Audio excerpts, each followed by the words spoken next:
Prezados da sociedade legal. Hortaliças de A. Balbach. Clima e alimentação.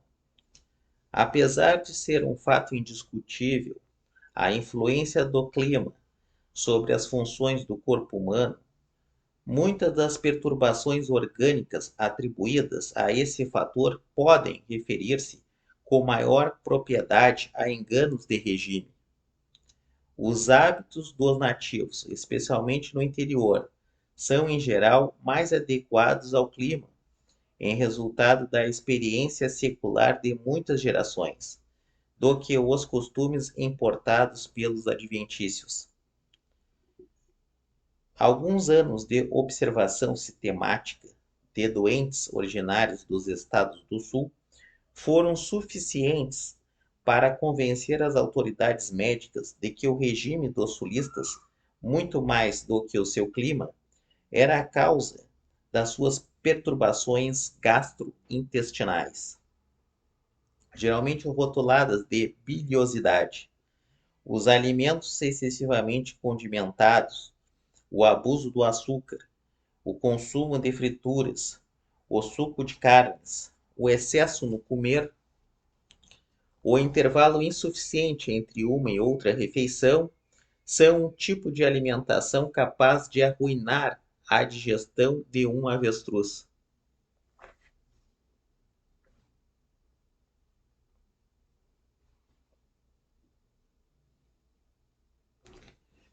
Instintivamente recusamos, em dias de calor, comidas muito gordurosas. Explica-se isso pelo fato de que 1 grama de gordura gera o dobro de calorias produzidas pela mesma quantidade de hidratos de carbono ou de albuminas. Quando a temperatura exterior iguala mais ou menos a temperatura do nosso corpo, necessitamos tão pouca produção de calor, que se torna dispensável o consumo de gordura. Podemos, assim, riscar do nosso cardápio diário os lipídios, substituindo-os por frutas ou verduras. Saladas de alface, tomate, repolho cru, riquíssimas em vitaminas e sais nutritivos, não devem faltar sobre as nossas mesas, em especial no tempo do verão. As frutas que devem seu mérito a seu teor em sais e vitaminas e que facilitam a digestão e favorecem o bom funcionamento dos intestinos são o alimento ideal para o tempo de calor.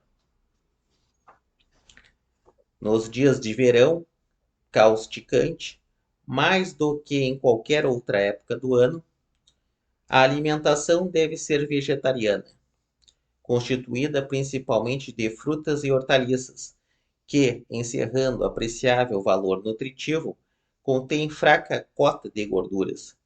É preciso também fazer uso de maiores quantidades de água, ao natural ou com sucos de frutas, a fim de suprir o déficit de líquidos no organismo, evitando assim a concentração sanguínea e o excesso de calor no âmago dos órgãos. Convém, além disso, não comer em excesso, já para não sobrecarregar o aparelho digestivo, já para não dar lugar a intoxicações alimentares, tão comuns nos tempos atuais. Obrigado.